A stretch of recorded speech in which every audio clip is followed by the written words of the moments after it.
right, here we are on the page for TradeStation futures margin rates. Given the volatility recently, this is a very important page, especially for my fellow ES futures traders. So if you scroll down and you look at the fourth row here, E-mini S&P 500 futures, I'm going to zoom in to make it easier for you to view. You will see information that you need. Now, if I go ahead and type ES, that brings it up to the top, even easier to look at. All right, so if you're trading the ES in TradeStation, there are only two numbers that really matter. So the intraday margin, which TradeStation calls the intraday initial, which right now is about $2,655. This is the reduced requirement to open and hold a position during intraday hours, as long as TradeStation is offering that rate. Then there's the overnight margin.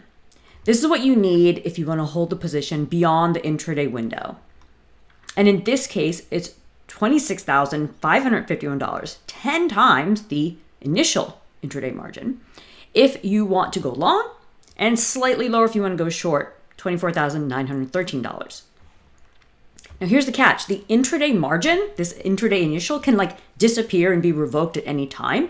This happens when things get volatile.